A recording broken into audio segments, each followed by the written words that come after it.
ಇವತ್ತಿನ ವಿಡಿಯೋದಾಗ ನಾನು ನಿಮಗೆ ತಿಳಿಸ್ಕೊಡ್ತೇನೆ ರೀ ಅಷ್ಟಾಂಗ ಹೃದಯದ್ದು ದ್ವಿತೀಯ ಅಧ್ಯಾಯ ದಿನಚರ್ಯ ಬಗ್ಗೆ.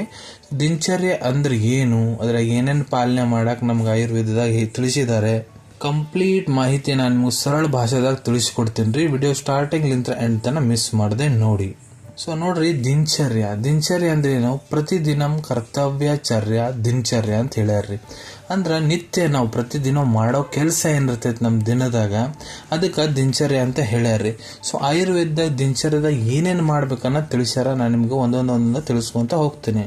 ಸೊ ನೋಡ್ರಿ, ದಿನಚರ್ಯದಾಗ ಮೊದ್ಲು ಏನ್ ಹೇಳ್ಯಾರಪ್ಪ ಅಂದ್ರ ಬ್ರಹ್ಮ ಮುಹೂರ್ತದಾಗ ಹೇಳ್ಬೇಕಂತ ಹೇಳ್ಯಾರ. ಬ್ರಹ್ಮ ಮುಹೂರ್ತ ಅಂದ್ರ 4 ಗಂಟೆಲಿಂತ್ರ 6 ಗಂಟೆ ಬೆಳಗಿನ ಜಾವ ಏನಿರ್ತೈತಿ ಅವಾಗ ಹೇಳ್ಬೇಕಂತ ಹೇಳ್ಯಾರ. ಸೊ ಅದ್ರಲ್ಲಿ ಏನಾಗುತ್ತಪ್ಪ ಲಾಭ ನಿಮ್ಗಂದ್ರ ಸ್ವಚ್ಛ ಮತ್ತು ಪ್ರದೂಷಿತ ರಹಿತ ವಾಯುನು ಸಿಗ್ತೈತಿ. ಸೊ ಇದರಲ್ಲಿ ನಿಮ್ದು ಜೀವನ ರಕ್ಷಣೆ ಆಗ್ತೈತೆ ಅಂತ ತಿಳಿಸ್ಯಾರ್ರಿ. ಎರಡನೇದು ಇದ್ರಾಗ ಏನ್ ತಿಳಿಸ್ಯಾರಪ್ಪ ಅಂದ್ರ ಮಲೋತ್ಸರ್ಗ ಏವಮ ಗುದ ಪ್ರಕ್ಷಾಲನ ಅಂತ ಹೇಳ್ಯಾರ. ಅಂದ್ರ ಮಲ ತ್ಯಾಗ ಮಾಡಿ ಅದನ್ನ ತೊಳ್ಕೊಬೇಕಂತ ಹೇಳ್ಯಾರ. ಸೊ ನಿಯಮ ಅನುಸಾರ ಮಲಮೂತ್ರ ತ್ಯಾಗ ಮಾಡ್ಬೇಕಂತ ಹೇಳ್ಯಾರ. ಜಾಸ್ತಿ ಒತ್ತಾಯ ಪೂರ್ವಕವಾಗಿ ಮಲ ತ್ಯಾಗ ಮಾಡ್ಲಿಕ್ಕೆ ಹೋಗ್ಬಾರ್ದಂತ ಹೇಳ್ಯಾರ. ಮಲಮೂತ್ರ ತ್ಯಾಗ ಜಾಸ್ತಿ ಒತ್ತಾಯವಾಗಿ ತ್ಯಾಗ ಮಾಡ್ಬಿಡ್ದಂತ ಹೇಳ್ಯಾರ್ರಿ. ತ್ಯಾಗ ಆದ್ಮೇಲೆ ಚಂದಾಗ ಅದನ್ನ ಸ್ವಚ್ಛ ಜಲಲಿಂದ ತೊಳ್ಕೊಬೇಕಂತ ಹೇಳ್ಯಾರ್ರಿ. ಸೊ ಇದರಲ್ಲಿ ಆಗೋ ಲಾಭ ಏನಪ್ಪಾ ಅಂದ್ರ ಇದು ನಿಮ್ಮ ಶರೀರನ್ನ ಪವಿತ್ರ ಮಾಡುತ್ತಾ ದುರ್ಗಂಧ ನಾಶಕ ಮಾಡತ್ರಿ. ನೆಕ್ಸ್ಟ್ ಇದ್ರಾಗ ಏನ್ ತಿಳಿಸ್ಯಾರಪ್ಪ ಅಂದ್ರ ಆಚಮನ ಅಂತ ಹೇಳ್ಯಾರ. ಅಂದ್ರ ಮುಖ ಪ್ರಕ್ಷಾಲನ, ಮುಖ ತಕೊಳ್ಳಿಕ್ ಹೇಳ್ಯಾರ್ರಿ. ಸೊ ಅದ್ರಾಗ ಏನ್ ಹೇಳ್ಯಾರಪ್ಪ ಅಂದ್ರ ಅಗ್ನಿ ಪಕ್ವ, ದುರ್ಗಂಧ ಇಲ್ಲ ಫೇನ್ ಮತ್ತೆ ಕ್ಷಾರೀಯ ಜಲಲಿಂತ್ರ ಆಚಮನ್ ಮಾಡಕ್ ಹೋಗ್ಬಾರ್ದು ಅಂತ ಹೇಳ್ಯಾರ. ಮತ್ತೆ ಆಚಮನ್ ಮಾಡೋದ್ಲಿಂತ್ರ ನಿಮ್ಗೆ ಲಾಭ ಏನಪ್ಪಾ ಅಂದ್ರ ಮುಖ ಶುದ್ಧಿ ಆಗುತ್ತ ಅಂತ ಹೇಳ್ಯಾರ್ರಿ. ಮತ್ತೆ ನೆಕ್ಸ್ಟ್ ಇದ್ರ ಏನ್ ಹೇಳ್ಯಾರಪ್ಪ ಅಂದ್ರ ದತ್ತುವನ್ ಏವಂ ಜಿವ್ವ ನಿರ್ಲೇಖನ ಅಂದ್ರ ಹಲ್ ತಕೊಳೋದು ನೆಲಗಿ ತಕೊಳದ್ರಿ. ಸೊ ಇದ್ರಾಗ ಏನ್ ಮಾಡ್ಬೇಕಪ್ಪ ಅಂದ್ರ ನೋಡ್ರಿ, ಕಷಾಯ ಕಟು ತಿಕ್ತ ರಸ ಪ್ರಧಾನ ವೃಕ್ಷ ಏನಿರ್ತಾವ ನೋಡ್ರಿ ಅದನ್ನ ಧಾತುನ್ ಮಾಡ್ಲಿಕ್ಕೆ ಹಲ್ ತಿಕ್ಕೊಳಿಕ್ ಬಳಸ್ಬೇಕಂತ ಹೇಳ್ಯಾರ. ಯಾವಪ್ಪ ಅಂದ್ರ ವಟ, ಅಸನ, ಕರಂಜ, ಕರ್ವೀರ, ಅಪಮಾರ್ಗ, ಅರ್ಜುನ್ ಇದ್ರಲ್ಲಿ ಹಲ್ ತಿಕ್ಕೋಣಕ್ ಯೂಸ್ ಮಾಡ್ಬೇಕು. ಅದನ್ನ ಹಲ್ ತಿಕ್ಕೋಣದ್ ಏನ್ ನಾವು ಗಿಡದ ದಂಡಿ ಕಟ್ ಮಾಡ್ಕೊಂಡಿರ್ತೇವೆ ನೋಡ್ರಿ, ಅದು 12 ಉಂಗ್ಲಿ ಉದ್ದ ಇರ್ಬೇಕು. ಮತ್ ನಮ್ ಸಣ್ಣ ಬಳೆ ಇರ್ತೈತಿ ನೋಡ್ರಿ ಅದ್ರದ್ದು ಸೈಜಿಂದು ಅದು ದಪ್ಪ ಇರ್ಬೇಕಂತ ಹೇಳ್ಯಾರ್ರಿ. ಮತ್ತೆ ಇದನ್ನ ದತ್ವನ್ ಮತ್ತೆ ಜೀವನ್ ನಿರ್ಲೇಖನ ಮಾಡೋದ್ಲ ನಿಮ್ ಮುಖಲಿಂತ್ರ ಹೊಲಸು ಏನಿರ್ತೈತಿ ಹೋಗುತ್ತಾ, ದುರ್ಗಂಧ ಹೋಗುತ್ತಾ, ನಿಮ್ಗೆ ಯಾವುದೇ ಜೀವ ರೋಗ ಆಗಂಗಿಲ್ಲ, ಮುಖ ರೋಗ ಆಗಂಗಿಲ್ಲ, ದಂತ ರೋಗ, ಹಲ್ಲಿನ ಸಮಸ್ಯೆ ಆಗಂಗಿಲ್ಲ. ನೀವೇನು ಆಹಾರ ತಿಂತೀರಿ ನೋಡ್ರಿ ಅದ್ರಾಗ ರುಚಿ ಬರ್ತೈತಿ, ಬಾಯಿ ಸ್ವಚ್ಛ ಆಗಿಬಿಡ್ತೈತಿ, ಮತ್ತೆ ಬಾಯಿದ ಫುಲ್ ಲೈಟ್ ಲಘು ಆಗಿಬಿಡ್ತೈತ್ರಿ ಬಾಯಿ. ಈಗ ನೆಕ್ಸ್ಟ್ ಏನ್ ಹೇಳ್ಯಾರಪ್ಪ ಅಂದ್ರ ಅಂಜನ ಹಚ್ಕೊಳಿಕ್ ಹೇಳ್ಯಾರ್ರಿ. ಅಂದ್ರ ನಮ್ ಕನ್ನಡದಾಗ ಕಾಡಿಗೆ ಹಚ್ಕೊಳಕ್ ಹೇಳ್ಯಾರ ಅಂತ ಹೇಳ್ಬೋದು. ಅಂಜನದಾಗ ನೋಡ್ರಿ ಸೋವಿರಂಜನ್ ಅಂತ ಬರ್ತೈತಿ, ಅದನ್ನ ನೀವು ಡೈಲಿ ಯೂಸ್ ಮಾಡ್ರಿ ಅಂತ ಹೇಳ್ಯಾರ. ಮತ್ತೊಂದು ರಸಾಂಜನ ಅಂತ ಬರ್ತೈತಿ, ಅದನ್ನ ಪ್ರತಿ 7ನೇ ದಿನಕ್ಕೆ ಒಮ್ಮೆ ಹಚ್ಕೋರಿ ಅಂತ ಹೇಳ್ಯಾರ್ರಿ. ಸೊ ಅಂಜನ ಅಂದ್ರ ನಮ್ ಕಾಡಿಗೆ ಹಚ್ಕೊಂಡ್ರೆ ಏನಾಗುತ್ತಪ್ಪ ಅಂದ್ರ ನಮ್ ಕಣ್ಣು ಬಹಳ ಸುಂದರವಾಗಿ ಕಾಣ್ತಾವು, ಮತ್ತ ಕಣ್ಣು ಸ್ವಚ್ಛ ಆಗಿಬಿಡ್ತಾವ್ರಿ. ಅಂದ್ರೆ ಏನೋ ನಮ್ಗ ಕಣ್ಣಿಂದ ದೃಷ್ಟಿದ ಸಮಸ್ಯೆ ಬರಂಗಿಲ್ಲ ಅಂತ ತಿಳಿಸ್ಯಾರ್ರಿ. ನೆಕ್ಸ್ಟ್ ಏನ್ ಹೇಳ್ಯಾರಪ್ಪ ಅಂದ್ರ ನಸ್ಯ ಮಾಡ್ಕೋಬೇಕು. ನಸ್ಯ ಈಗ ಸಾಮಾನ್ಯ ಭಾಷೆದ ಈಗ ನಾ ತಿಳಿಸ್ಬೇಕಂದ್ರೆ ನ್ಯಾಸಲ್ ಡ್ರಾಪ್ ರೀ, ಮೂಗಿಗೆ ಎಣ್ಣೆ ಬಿಟ್ಕೊಳೋದು. ಸೊ ಅದೇ ಆಯುರ್ವೇದದ ಅಣುತೇಲ ಅಂತ ಒಂದ್ ಬರ್ತೈತಿ, ಅಣುತೇಲ ತಗೊಂಡು ನಸ್ಯ ಮಾಡ್ಕೋಬೇಕಂತ ಹೇಳ್ಯಾರ. ಸೊ ಇದ್ರಲ್ಲೇ ನಿಮ್ಗ ಲಾಭ ಏನಾಗುತ್ತಪ್ಪ ನಸ್ಯ ಮಾಡ್ಕೊಂಡ್ರೆ ನಮ್ ಕುತ್ತಿಗೆ ಮೇಲೆ ಏನೇನ್ ಪಾರ್ಟ್ಸ್ ಬರ್ತಾವ ನೋಡ್ರಿ ಅವು ಯಾವ್ದು ರೋಗ ಆಗಂಗಿಲ್ಲ. ತ್ವಚ ಆಗಿರ್ಬೋದು, ನಿಮ್ದು ಭುಜ ಆಗಿರ್ಬೋದು, ಕುತ್ತಿಗೆ ಆಗಿರ್ಬೋದು. ಮತ್ತೆ ಇದು ನಿಮ್ದು ಏನ್ ಮಾಡ್ತಪ್ಪ ಅಂದ್ರ ಸ್ವರ ಏನಿರ್ತೈತಿ ನೋಡ್ರಿ, ನಿಮ್ ಸೌಂಡ್ ಅದನ್ನ ಬಹಳ ಕೋಮಲವಾಗಿ ಮಾಡ್ತೈತಿ. ಮತ್ತೆ ನಿಮ್ ಇಂದ್ರಿಯ ಇದ್ರಲ್ಲೇ ನಿರ್ಮಲ ಆಗ್ತಾವ್ರಿ. ನೆಕ್ಸ್ಟ್ ಇದ್ರಾಗ ಗಂಡೂಷ ಮಾಡ್ಲಿಕ್ಕೆ ಹೇಳಿದ್ದಾರೆ. ಗಂಡೂಷ ಅಂದ್ರೆ ನೋಡ್ರಿ ಏನೋ ಒಂದು ಪದಾರ್ಥ ಆಗಿರ್ಬೋದು, ಇಲ್ಲ ಮೆಡಿಕೇಟೆಡ್ ಆಯಿಲ್ ಆಗಿರ್ಬೋದು, ನೀರಾಗಿರ್ಬೋದು, ಬಾಯಾಗ ಬಾಯಿ ಪೂರ್ತಿ ತುಂಬಿಟ್ಕೋಬೇಕ್ರಿ. ಬಾಯಾಗ ಯಾವುದೇ ರೀತಿ ಮೂವ್ಮೆಂಟ್ ಮಾಡಕ್ ಹೋಗ್ಬಾರ್ದು. ಕೆಲವೊಂದಿಷ್ಟು ಟೈಮ್ ಲಿಮಿಟ್ ಇರ್ತೈತಿ, ಅಲ್ಲಿ ಮಟ್ಟ ಅದನ್ನ ಇಟ್ಕೋಬೇಕ್ರಿ. ಸೊ ಇದ್ರಲ್ಲಿ ನಿಮ್ಗ ಏನಾಗುತ್ತಪ್ಪ ಲಾಭ ಅಂದ್ರೆ ನೋಡ್ರಿ ಅದ್ರಾಗ ಗಂಡೂಷದಾಗ ಸ್ನೇಹ ಗಂಡೂಷ ಮತ್ತೆ ಉಷ್ಣ ಜಲಲಿಂತ್ರ ಮಾಡ್ಲಿಕ್ಕೆ ಹೇಳಿದ್ದಾರೆ. ಸ್ನೇಹ ಅಂದ್ರ ಏನೋ ಮೆಡಿಕೇಟೆಡ್ ಆಯಿಲ್ ಆಗಿರ್ಬೋದು, ಉಷ್ಣ ಜಲ ಅಂದ್ರ ಉಗುರು ಬೆಚ್ಚ ನೀರು ಬಾಯಾಗ ಇಟ್ಕೊಂಡು ಗಂಡೂಷ ಮಾಡ್ಲಿಕ್ಕೆ ಹೇಳಿದಾರ್ರಿ. ಸ್ನೇಹ ಗಂಡೂಷಲಿಂತ್ರ ಏನ ಲಾಭ ಆಗತ್ತಪ್ಪ ಅಂದ್ರ ನೋಡ್ರಿ, ಸ್ನೇಹ ಅಂದ್ರೆ ಮೆಡಿಕೇಟೆಡ್ ಆಯಿಲ್ ಇಟ್ಕೊಂಡು ನಾವು ಗಂಡೂಷ ಮಾಡಿದ್ರೆ ನಿಮ್ ತುಟಿ ಹೊಡೆದವ ಅಂದ್ರ ಅವು ಸುಧಾರಣೆ ಆಗ್ತಾವು. ಬಾಯಿ ಪದೇ ಒಣಗುತ್ತಂದ್ರ ಅದು ಸುಧಾರಣೆ ಆಗುತ್ತಾ. ಹಲ್ಲಿನ ರೋಗ ನಿಮ್ಗೆ ಬರಂಗಿಲ್ಲ. ಮತ್ತೆ ನಿಮ್ ಸೌಂಡ್ ಏನಾರ ಕೆಡ ಹೊಂತೈತೆ ಅಂದ್ರೆ ಅದು ಕೂಡ ಅದರಲ್ಲೇ ಸರಿ ಹೋಗ್ತೈತ್ರಿ. ಮತ್ತೆ ಬಿಸಿ ನೀರಲ್ಲೇ ಗಂಡೂಷ ಮಾಡೋದ್ಲಿಂತ್ರ ಏನಾಗುತ್ತೆ ನಿಮ್ ಬಾಯಿ ಬಹಳ ಲೈಟ್ ಆಗುತ್ತೆ ಅಂತ ಹೇಳ್ಯಾರ್ರಿ. ನೆಕ್ಸ್ಟ್ ಏನ್ ಮಾಡ್ಬೇಕಂತ ಹೇಳ್ಯಾರಪ್ಪ ಅಂದ್ರ ಕವಲ ಅಂದ್ರೆ ನಾನು ನಿಮ್ಗೆ ತಿಳಿಸ್ಬೇಕಂದ್ರೆ ನೋಡ್ರಿ ಯಾವುದೇ ಒಂದು ಮೆಡಿಸಿನ್ ಆಯಿಲ್ ಆಗಿರ್ಬೋದು, ಇಲ್ಲೇ ಏನೋ ಒಂದು ನೀರಾಗಿರ್ಬೋದು, ಯಾವುದೇ ಒಂದು ಕಷಾಯ ಆಗಿರ್ಬೋದು, ಅದನ್ನ ಬಾಯಾಗ ಹಾಕೊಂಡು ಗಾರ್ಗ್ಲಿಂಗ್ ಮಾಡೋದು. ಈಗ ನೀವು ಮುಕ್ಕರು ಸುಗುಳ್ತೀವಿ ನೋಡ್ರಿ, ಈಗ ಬಾಯಿ ಊಟ ಗಿಟ ಆದ್ಮೇಲೆ ಬಾಯ ನೀರು ಹಾಕೊಂಡು ಚಂದ ಮುಕ್ಕರು ಸುಗುಳು ಅಂತ ಹೇಳ್ತಾರೆ ನೋಡ್ರಿ ದೊಡ್ಡರು. ಅದೇ ರೀತಿ ಕವಲ ಅಂತ ಹೇಳ್ಬೋದು ನಾವು. ಬಾಯಾಗ ಯಾವುದೇ ಒಂದು ಲಿಕ್ವಿಡ್ ಹಾಕೊಂಡು ಚಂದ ಮುಕ್ಕರು ಸುಗುಳದ್ರಿ. ಸೊ ಇದ್ರಾಗ ಯಾವ್ದು ಯೂಸ್ ಮಾಡ್ಬೇಕಂತ ಹೇಳ್ಯಾರಂದ್ರೆ ನೋಡ್ರಿ, ಖದೀರ, ಕ್ಷೀರಿ ವೀಕ್ಷ, ಹಿರಿಮೇದ ಇದನ್ನೇ ಕಷಾಯ ಮಾಡ್ಕೊಂಡು ಬಾಯ ಹಾಕೊಂಡು ಚಂದ ಮುಕ್ಕರು ಸುಗುಳಕ್ ಹೇಳ್ಯಾರ್ರಿ. ಇದರಲ್ಲಿ ಆಗೋ ಲಾಭ ಏನಪ್ಪಾ ಅಂದ್ರೆ ನಿಮ್ಗೆ ಊಟ ರುಚಿ ಬರಂಗಿಲ್ಲ ಅಂದ್ರೆ ಅದು ಸರಿ ಹೋಗ್ತೈತಿ. ಬಾಯಿ ಬಹಳ ಒಣಗ್ತೈತಂದ್ರ, ಬಾಯಿ ಹೊಲಸಾಗೈತಂದ್ರ, ಬಾಯಾಗಿಂತ್ರ ಬಹಳ ಜಾಸ್ತಿ ಕೆಟ್ಟ ವಾಸನೆ ಬರ್ತೈತಂದ್ರ ಅವೆಲ್ಲ ಸರಿ ಹೋಗ್ತಾವ್ರಿ. ಮತ್ತೆ ಬಾಯಾಗಿಂತ್ರ ಹಂಗ ನೀರಾಗ ಪದೇ ಪದೇ ಬರ್ತಿರ್ತೈತಂದ್ರ ಅದು ಕೂಡ ಇದ್ರಲ್ಲೇ ಕಡಿಮೆ ಆಗ್ತೈತ್ರಿ. ನೆಕ್ಸ್ಟ್ ಏನ್ ಹೇಳ್ಯಾರಪ್ಪ ಅಂದ್ರ ಧೂಮಪಾನ ಮಾಡ್ಲಿಕ್ಕೆ ಹೇಳಿದಂದ್ರೆ ಸ್ಮೋಕ್ ಮಾಡ್ಲಿಕ್ಕೆ ಹೇಳಿದ್ರೆ. ಸ್ಮೋಕ್ ಅಂದ್ರೆ ನಾರ್ಮಲ್ ನಾವು ಸ್ಮೋಕಿಂಗ್ ಅದ ಅಲ್ರಿ, ಇದ್ರಾಗ ಮೆಡಿಸಿನ್ ಇದ್ದಿದ್ದು ಸ್ಮೋಕ್ ಸಿಗರೇಟ್ ಕೊಟ್ಟಿರ್ತಾರ್ರಿ.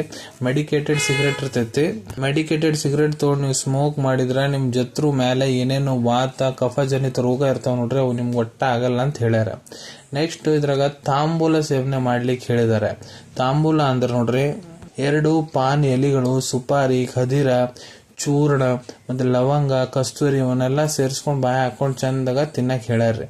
ಇದ್ರಲ್ಲಿ ಏನಾಗುತ್ತಪ್ಪ ಅಂದ್ರ ನೀವೇನ್ ಆಹಾರ ಊಟ ಮಾಡ್ತಿರದ್ರ ನಿಮ್ಗೆ ರುಚಿ ಬರ್ತೈತಿ, ಮತ್ತೆ ಬಾಯಿ ಸ್ವಚ್ಛ ಆಗ್ತೈತಿ, ಮತ್ತೆ ಇದರಲ್ಲಿ ನಿಮ್ ಹೃದಯ ಕೂಡ ಶಕ್ತಿವರ್ಧಕ ರೀತಿ ಕೆಲಸ ಮಾಡ್ತೈತಿ ಅಂತ ತಿಳಿಸ್ಯಾರ್ರಿ. ನೆಕ್ಸ್ಟ್ ಇದ್ರೆ ನಿಮ್ಗೆ ಅಭ್ಯಂಗ ಮಾಡ್ಲಿಕ್ಕೆ ಹೇಳಿದಾರೆ. ಅಭ್ಯಂಗ ಅಂದ್ರೆ ಮಸಾಜ್ ಮಾಡ್ಲಿಕ್ಕೆ ಹೇಳಿದಾರೆ. ಸೊ ಮಸಾಜ್ ಮಾಡ್ಲಿಕ್ಕೆ ವಾತನಾಶಕ ಸುಗಂಧಿತ ತೈಲ ಬರ್ತವ್ರಿ, ಅದನ್ನೆಲ್ಲ ಶರೀರ ತುಂಬಾ ಹಚ್ಕೊಂಡು ಮಸಾಜ್ ಮಾಡ್ಕೊಳಿಕ್ ಹೇಳಿರ್ತಾರೆ. ಸೊ ಅಭ್ಯಂಗ್ಲಿಂತ್ರ ಏನಾಗುತ್ತಪ್ಪ ಅಂದ್ರ ವಾತನಾಶಕ, ನಿಮ್ಮ ಮೈಯಾಗ ಏನೋ ವಾತ ಆಗೈತಂದ್ರ ಅದು ವಾತನಾಶಕ ಮಾಡುತ್ತಾ ನಿಮ್ ಶರೀರವನ್ನು ಗಟ್ಟಿ ಮಾಡ್ಲಿಕ್ಕೆ ಕೆಲಸ ಮಾಡ್ತೈತಿ.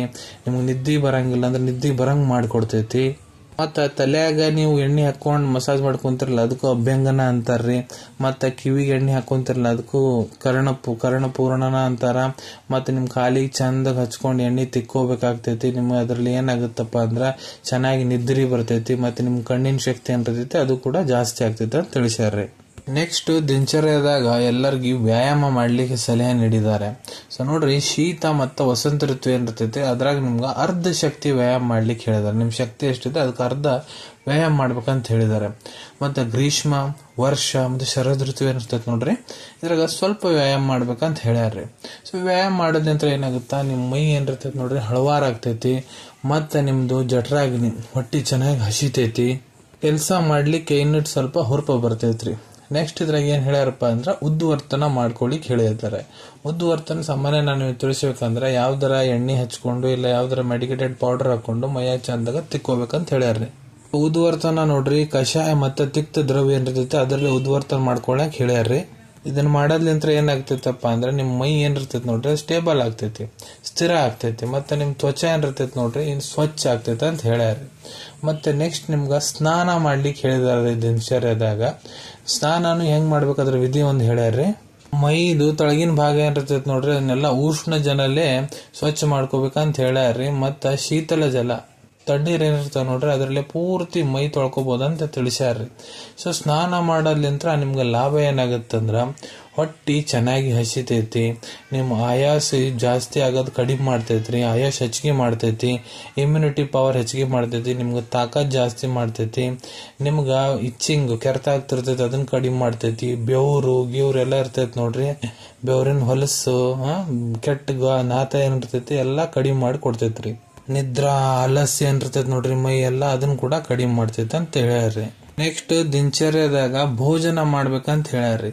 ಸೊ ಭೋಜನ ಮಾಡ್ಲಿಕ್ಕೂ ವಿಧಿ ಏನ್ ಹೇಳ್ಯಾರಪ್ಪ ಅಂದ್ರೆ ಭೋಜನ ಯಾವಾಗ್ಲೂ ಮಾಡೋದಕ್ಕಿಂತ ಮುಂಚೆ ಅದನ್ನ ನಮಸ್ಕಾರ ಮಾಡಿ ಊಟ ಮಾಡಬೇಕು, ಪವಿತ್ರ ಭೋಜನವನ್ನು ಊಟ ಮಾಡಬೇಕು, ಯಾವಾಗ್ಲೂ ಪ್ರಸನ್ನ ಆಗಿ ಊಟ ಮಾಡಬೇಕು, ಮತ್ತ ಅಗ್ನಿದಾಗ ಹವನ ಕೊಟ್ಟು ಏಕಾಂತದಾಗ ಕುಂತ್ಕೊಂಡು ಭೋಜನ ಮಾಡ್ಲಿಕ್ಕೆ ಹೇಳಿದ್ದಾರೆ. ಮತ್ತ ನಿಮ್ ಶತ್ರು ಭೋಜನ ಯಾವಾಗೂ ತಿನ್ನಕ್ ಹೋಗ್ಬಾರ್ದು. ಗಣಿಕ, ಧೂರ್ತ ಅಂದ್ರೆ ಏನಪ್ಪಾ ಅಂದ್ರ ಫನಿಕ ಅಂದ್ರೆ ಏನ್ ನೋಡ್ರಿ ಹೋಟೆಲ್ ಹೊರಗಿಂದ ಆಹಾರ ಒಟ್ಟ ಸೇವನೆ ಮಾಡಬಾರ್ದು. ಶತ್ರು, ಗಣಿಕ, ಧೂರ್ತ ಹೊರಗಿನ ಆಹಾರ ಸೇವನೆ ಮಾಡಬಾರ್ದು ಅಂತ ಹೇಳ್ಯಾರ್ರಿ. ಸೊ ಭೋಜನಲಿಂತ್ರ ನಿಮ್ಗೆ ಏನೇನ್ ಅದ್ರ ಲಾಭ ಆಗತ್ತಪ್ಪ ಅಂದ್ರ ಆಹಾರ ನೋಡ್ರಿ ಶುದ್ಧಿ ಆದ್ರೆ ಏನಾಗತ್ತಪ್ಪ ಅಂದ್ರ ನಮ್ಮ ಮನಸ್ಸು ಶುದ್ಧಿ ಆಗತ್ತ ಅಂತ ಹೇಳ್ಯಾರ್ರಿ. ಈಗ ನಾವು ಚಲೋ ಆಹಾರ ಸೇವನೆ ಮಾಡಿದ್ರೆ ನಮ್ಮ ಮೈ ಕೂಡ ಚಲೋ ಇರ್ತೈತಿ, ಮೈ ಕೂಡ ತರೋ ತಾಜಾ ಇರ್ತೈತಿ, ಸ್ವಚ್ಛವಾಗಿರ್ತೈತಿ ಅಂತ ಹೇಳ್ಯಾರ್ರಿ. ನೆಕ್ಸ್ಟ್ ದಿನಚರ್ಯದಾಗ ಏನ್ ಹೇಳ್ಯಾರಪ್ಪ ಅಂದ್ರ ಸದ್ವೃತ್ತನ ಪಾಲನೆ ಮಾಡ್ಲಿಕ್ಕೆ ಹೇಳಿದಾರ್ರಿ. ಸದ್ವ್ರತ ಅಂದ್ರೆ ನೋಡ್ರಿ ಒಳ್ಳೆ ಆಚರಣವನ್ನು ಪಾಲನೆ ಮಾಡ್ಲಿಕ್ಕೆ ಹೇಳಿದ್ದಾರೆ. ಸೊ ಒಳ್ಳೆ ಆಚರಣೆ ನೀವು ಪಾಲನೆ ಮಾಡಿದ್ರಲ್ಲಿ ನಿಮ್ಗೆ ಏನಾಗ್ತೈತಪ್ಪ ಅಂದ್ರೆ ನಿಮ್ಮ ಆಯುಷ್ಯ ಇದು ಹೆಚ್ಚಿಗೆ ಮಾಡುತ್ತಾ, ಮತ್ತೆ ಇದರಲ್ಲೇ ನಿಮ್ಗ ಒಂದು ಒಳ್ಳೆ ಹೆಸರು ಬರ್ತೈತ್ರಿ ಜಗತ್ತದಾಗ. ಮತ್ತ ನಿಮ್ಮ ದೇಹ ನಾಶ ಆದ್ಮೇಲೆ ನಿಮ್ಗ ಮೋಕ್ಷ ಪ್ರಾಪ್ತಿ ಆಗತ್ತಂತ ಹೇಳಿದಾರ್ರಿ. ನೆಕ್ಸ್ಟ್ ದಿನಚರ್ಯದಾಗ ಏನ್ ಹೇಳ್ಯಾರಪ್ಪ ಅಂದ್ರ ಕಾಲ ಸ್ಮೃತಿ ವಿಚಾರ ಮಾಡ್ಬೇಕಂತ ಹೇಳ್ಯಾರ್ರಿ. ಅಂದ್ರ ಸ್ವ ವಿಚಾರಣೆ ಮಾಡ್ಲಿಕ್ಕೆ ಹೇಳಿದಾರೆ. ಇವತ್ತಿನ ದಿನ ರಾತ್ರಿ ನನ್ನ ಜೀವನದಾಗ ಏನೇನ್ ಘಟನೆ ಎಲ್ಲ ಆದವು, ನಾನು ಹೆಂಗ್ ಅದೀನಿ, ನಾ ಹೆಂಗ್ ದಿನ ಪ್ರತಿದಿನ ಆಗ್ತಾ ಹೊಂಟೀನಿ, ಇದ್ರ ಬಗ್ಗೆ ಎಲ್ಲ ವಿಚಾರಣೆ ಮಾಡ್ಲಿಕ್ಕೆ ಹೇಳಿದಾರ್ರಿ. ಸೊ ಇವನ್ನೆಲ್ಲ ಮಾಡಿದ್ರೆ ನಿಮ್ಗೆ ಲಾಭ ಏನಾಗ್ತೈತಪ್ಪ ಅಂದ್ರೆ ಇದರಲ್ಲಿ ಮನುಷ್ಯ ಯಾವಾಗ್ಲೂ ದುಃಖಿ ಆಗಂಗಿಲ್ಲ. ಕಾಲ ಸ್ಮೃತಿ ವಿಚಾರ ಮಾಡೋದ್ರಿಂದ ತನ್ನ ಬಗ್ಗೆ ತಾನು ವಿಚಾರ ಮಾಡ್ಕೊಂತ ಇದ್ದಂದ್ರೆ ನನಗೆ ಏನಾಗಂತೈತಿ ಏನೆಲ್ಲ ವಿಚಾರ ಮಾಡಿದ್ರ ನೀವು ಯಾವಾಗೂ ದುಃಖಿ ಆಗಂಗಿಲ್ಲ ಅಂತ ಹೇಳ್ಯಾರ್ರಿ. ಅನ್ಕೊಂತೀನಿ ದಿನಚರ್ಯ ಏನಿದೆ ನಾನು ನಿಮ್ಗೆ ಬಹಳ ಸರಳ ಭಾಷೆದಾಗೆಲ್ಲ ತಿಳಿಸ್ಕೊಟ್ಟಿನಿ ಅಂತ ಅನ್ಕೊಂತೀನಿ. ನಿಮ್ಗೆಲ್ಲ ಅರ್ಥ ಆಗೈತೆ ಅಂತಾನೆ ಅನ್ಕೊಂತೀನಿ. ಈ ವಿಡಿಯೋ ನಿಮ್ಗೆ ಇಷ್ಟ ಆಗೈತೆ ಅಂದ್ರೆ ಲೈಕ್ ಬಟನ್ನ ಪ್ರೆಸ್ ಮಾಡಿ, ಮತ್ತೆ ಈ ವಿಡಿಯೋ ಆದಷ್ಟು ನಿಮ್ಮ ಸ್ನೇಹಿತರ ಜೊತೆಗೆ ಶೇರ್ ಮಾಡಿ. ಇಲ್ಲ ಯಾರಿಗೆ ಈ ವಿಡಿಯೋ ಅವಶ್ಯಕತೆ ಐತೆ ನೋಡ್ರಿ ಅವ್ರ ಜೊತೆಗೆ ನೀವು ಇದನ್ನ ಶೇರ್ ಮಾಡ್ಬೋದು. ಮುಂದೆ ಕೂಡ ಇದೇ ರೀತಿ ವಿಡಿಯೋಸ್ ನೋಡ್ಬೇಕಂದ್ರೆ ಚಾನಲ್ವನ್ನು ತಪ್ಪದೇ ಸಬ್ಸ್ಕ್ರೈಬ್ ಮಾಡ್ಕೊಳ್ಳಿ. ಬಾಜುವಲ್ಲಿ ಕೆಂಪನ್ ಬಟನ್ ಕಾಣ್ತಾ ಇದೆಯಾ, ಅದನ್ನ ಪ್ರೆಸ್ ಮಾಡಿಬಿಡ್ರಿ. ಅದನ್ನ ಪ್ರೆಸ್ ಮಾಡಿದ್ರೆ ನಮ್ಮ ಮುಂದೆ ಹಾಕೋ ಎಲ್ಲ ವಿಡಿಯೋ ನಿಮ್ಗೆ ಬೇಗ ಬೇಗ ತಲುಪ್ತಾವೆ. ವಿಡಿಯೋ ನೋಡಾದ್ಮೇಲೆ ಕೂಡ ಮನಸ್ಸಿನಾಗ ಏನಾದ್ರು ಡೌಟ್ ಇದೆಯಾ ಕಮೆಂಟ್ ಸೆಕ್ಷನ್ ಅಲ್ಲಿ ಕಮೆಂಟ್ ಮಾಡಿ, ನಾನು ಅದಕ್ಕೆ ಉತ್ತರ ಕೊಡ್ಲಿಕ್ಕೆ ಪ್ರಯತ್ನ ಮಾಡ್ತೀನಿ. ಸಿಗೋಣ ನಿಮ್ಮೆಲ್ಲರಿಗೂ ಮತ್ತೊಂದು ವಿಡಿಯೋದಾಗ ಒಂದು ಹೊಸ ವಿಷಯ ಜೊತೆಗೆ. Till then take care. ಧನ್ಯವಾದಗಳು.